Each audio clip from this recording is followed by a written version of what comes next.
Welcome to another edition of welcome to another edition of how to create a more welcoming faith community. And this is number 5 in my series. And it's having sense about scents, meaning the smells that might be encountered in amongst other in amongst a worshiping or faith community facility. And there are a lot of different things. There are flowers, and uh, in many places there are places and some traditions that use incense. There are people who like to wear perfume or aftershave, and there are sometimes environmental smells, like if there's remodeling done, there might be fresh paint or new carpeting or upholstery.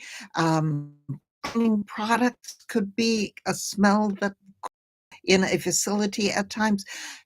And if there's a community meal or something going on, there might be the aroma of food cooking someplace. And I have some stories about a number of these different things to show you how we need to really be careful with um, those kind of scents, the smells that can be around in a worship facility, and whether it's during a worship time or at some other meeting or a event that's there. And I'm going to go back a number of years where I served a congregation of Norwegian tradition, and one of the things they did every year during the fall was have a lutefisk and lefse dinner. Now, for those of you who do not know what the lutefisk it was a way of preserving fish, usually a kind of codfish, in barrels for the Vikings and other Norwegians in long sea voyages, and that was preserved in lye, of all things. So to cook lutefisk means doing a whole process of getting the lye out of it so that it can be properly cooked. And there's quite an aroma to this. Now, it's not, to me, the worst aroma in the world, but it's not the best either. And so there are some people who may find that really kind of repulsive, and to be aware that, you know, there may be people in your facility, in your worshiping community, for whom that's not exactly the best thing. Lefse is like a potato pancake, or rolled up type of potato pancake. So that wasn't a bad smell, but there are some things and traditions in faith communities where there's a traditional meal of some sort that not everybody might appreciate the smell of it as it's cooking. Some people don't appreciate the taste of lutefisk either. So, you know, they probably wouldn't show up for the dinner and probably would not be there helping with it. But if for some reason they had to come into the facility during that time, that could be problematic.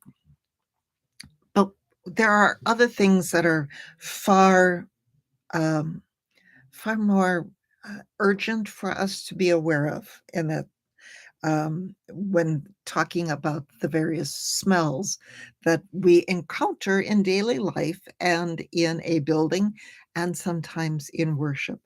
I know of one young pastor who at, at one time, it was not a main morning worship service, but it was a slightly different service. Wanted to share with people an experience about using incense.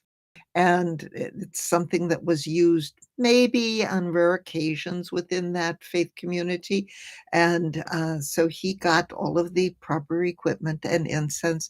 And during this service, was burning a significant amount of incense. So much so that it became really too much. And there was a person in the congregation who started having an asthma attack because of the amount of incense, and I think had to end up going to the hospital because of that. So sometimes these smells can be, um, problematic for people. And it's not just incense that can do that, to someone who may not be used to it, or even if they're used to it, it may trigger an attack or something like that. Can be paint. It can be, the off-gassing from, upholstery or carpeting, if there's new carpeting or some sorts of wood products building.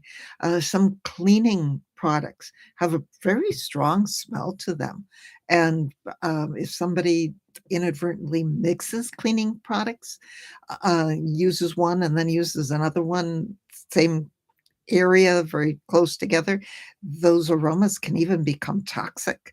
So, we need to be very concerned about that. And then there's, the everyday thing that there are people who women who wear perfume and men who like to wear aftershave.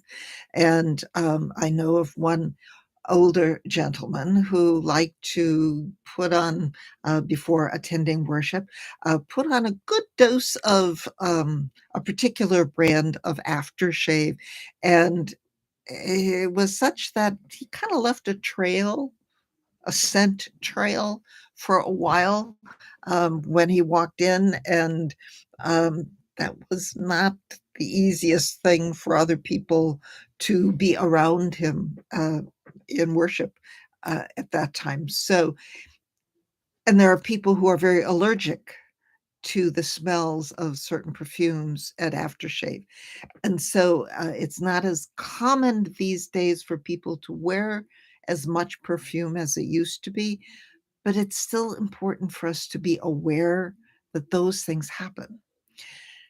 And then there are flowers. Um, I have allergies, and a lot of other people do too. And there are certain times of the year in my faith tradition where the worship area is decorated with a lot of flowers. And it's beautiful, it's wonderful. But I know I have to, take medication at that time, and be aware of those flowers being there and be prepared for that. And there are other people who may have allergies to the point where they can't come during those types of times. So to be aware of that. And then there's one other group of people that I would like to mention in addition to this, and that is children on the autism spectrum. Many of them are very, very sensitive, far more than most of the rest of us, to smells. And if it is your tradition to use incense or for people in your faith community to wear perfume or aftershave or some things like that, that may literally prevent a family with a child on the autism spectrum from being able to be a part of your faith community. So those are things to be aware of and to discuss as a faith community, because you want to be able to welcome all people. And, if a visitor comes in, you don't wanna drive them away, because of, an overabundance of some, smell that maybe everybody else is used to, but, might be problematic for a visitor. So if there's going to be the use of incense in a worship service, probably is a good idea to announce that at the beginning of your worship so that if the visitors for whom that's a problem, they can know that right up front and be prepared for that. Um, or if there's a family who has a child on the autism spectrum where those kinds of smells are an issue, to please discuss that with the family and then have some way of letting people in the congregation know so they can moderate or even eliminate some of the smells that might be problematic for that child as a way of saying, hey, we're concerned about you and we want to welcome you too into this community.